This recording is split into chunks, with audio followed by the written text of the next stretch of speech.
மஹிந்தவின் மந்திரக்கோலால் மயங்காத ரணில், மந்திரவாதிகள் வழங்கிய சக்தி.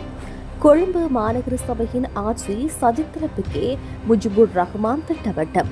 புட்டினுக்கு பைத்தியம், ட்ரம்ப் விமர்சனத்திற்கு ரஷ்யாவிடமிருந்து பறந்த பதில். அரசாங்கத்துக்கு எதிரான நாசகார வேலைகள், எச்சரிக்கும் அனுர தரப்பு. கொலைக்களமாகும் நாடு, அரசாங்கத்தின் மௌனத்தால் கவலையில் விமல். நாடாளுமன்ற உறுப்பினர்களின் பாதுகாப்பு தொடர்பில் வெளியான தகவல்.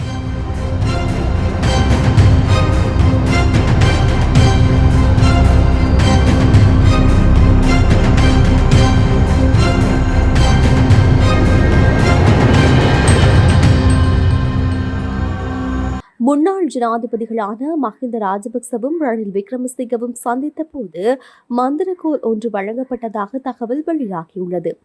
ஜோதிடம் மற்றும் மாந்திரீகம் மீது அதீத நம்பிக்கை கொண்ட ராஜபக்சர்கள் கடந்த ஆட்சியின் போது கேரளா மந்திரவாதிகளிடம் வசியம் செய்யும் மந்திர மோதிரங்களை பெற்றுக் கொண்டதாக தகவல் வெளியாகியிருந்தது. அதீத சக்திகளை கொண்ட தங்க மோதிரம் மற்றும் சிறிய தங்கக்கோல் ஒன்றையும் மஹிந்த எப்போதும் தன்வசம் வைத்திருப்பார். அதன் மூலம் தனக்கு சாதகமான நிலைப்பாடுகள் எட்டுவதற்கு அதன் தாக்கம் செலுத்துவதாக பரவலாக பேசப்படுகின்றது. இந்த நிலையில் காலில் சிகிச்சை செய்து கொண்ட மஹிந்த ராஜபக்சவை கடந்த வாரம் ரணில் விக்ரமசிங்கே சந்தித்து நலம் விசாரித்திருந்தார். இதன்போது மஹிந்த அணிந்திருந்த மந்திரக்கோல் என அழைக்கப்படும் மோதிரம் ஒன்று ரணிலுக்கு பரிசாக வழங்கப்பட்டதாக தெரிய வருகின்றது. எனினும் மாந்திரீகம் மீது நம்பிக்கை கொள்ளாத ரணில் குறித்த மந்திரக்கோலை தனது அலுவலக அறையில் உள்ள மேசையில் வைத்துள்ளதாக தெரிவிக்கப்படுகின்றது. ராஜபக்சர்களின் ஆட்சியின் போது இந்தியாவின் கேரளாவில் இருந்து அழைத்து வரப்பட்ட பிரபல மாந்திரிகர்களால் பாரியளவு யாகம் செய்யப்பட்டிருந்தமை குறிப்பிடத்தக்கது. எதிர்வரும் 2ஆம் தேதி கொழும்பு மாநகர சபையின் ஆட்சியை ஐக்கிய மக்கள் சக்தி கைப்பற்றுவதை அரசாங்கம் கண்டுகொள்ளலாம் என கொழும்பு மாவட்ட நாடாளுமன்ற உறுப்பினர் முஜிபுர் ரஹ்மான் தெரிவித்துள்ளார்.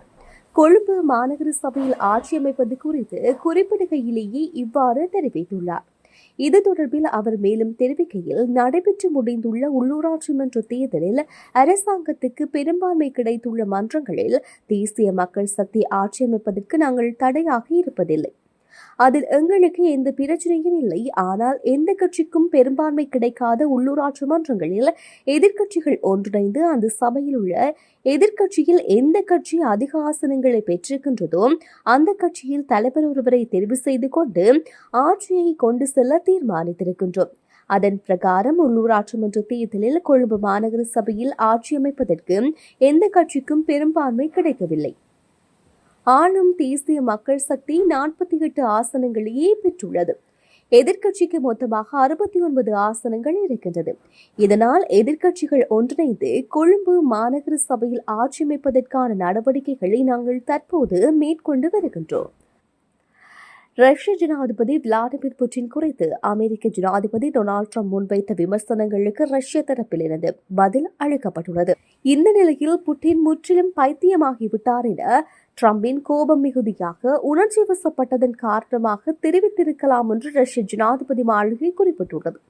இருப்பினும் உக்ரைன் அமைதி பேச்சுவார்த்தையை தொடங்க உதவியதற்காக அமெரிக்க தலைவருக்கு ரஷ்யா நன்றி தெரிவிப்பதாக ஊடகங்கள் தெரிவித்துள்ளது. உக்ரைன் மீது இதுவரை இல்லாத மிகப்பெரிய வான்வழி தாக்குதல் நடத்தியதன் மூலம் புட்டின் முற்றிலும் பைத்தியமாகிவிட்டார் என்று ட்ரம்ப் தெரிவித்திருந்தார்.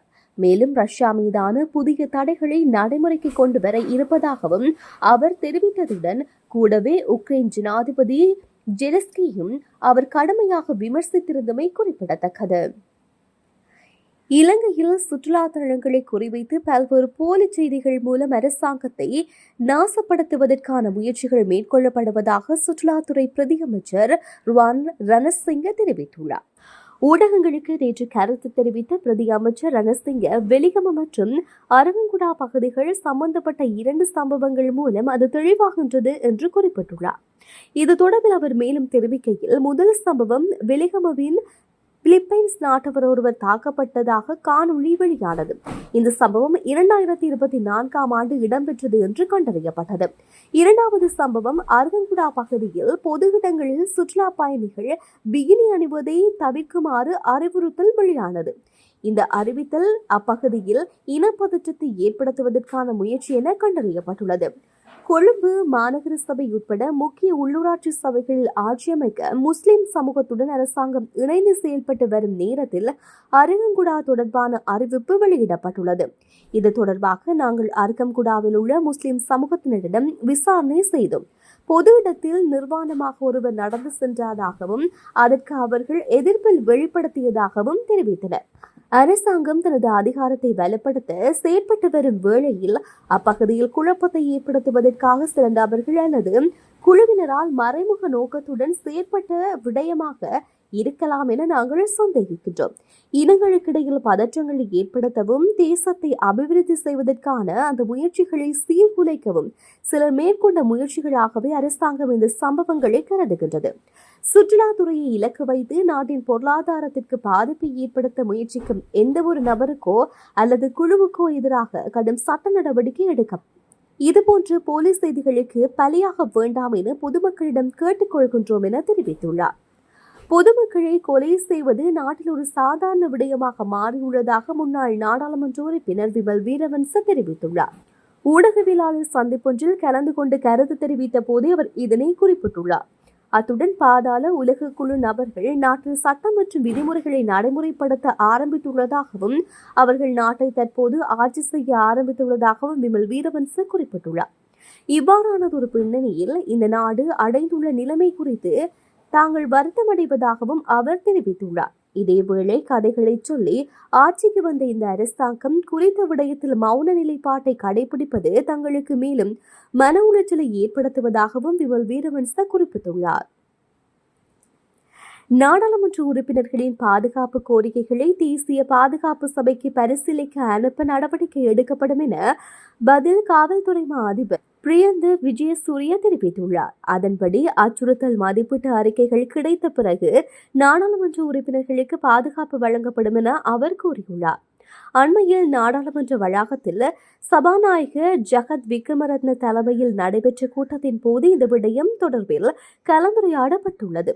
இந்த கூட்டத்தில் அரசியல் கட்சி தலைவர்களும் கலந்து கொண்டனர். அதன்படி நாடாளுமன்ற உறுப்பினர்களின் அச்சுறுத்தல் மதிப்பீட்டு அறிக்கைகளின் முன்னேற்றம் குறித்து தங்களுக்கு தெரிவிக்குமாறு சபாநாயகர் பதில் காவல்துறை மா அதிபருக்கு அறிவுறுத்தியுள்ளார்.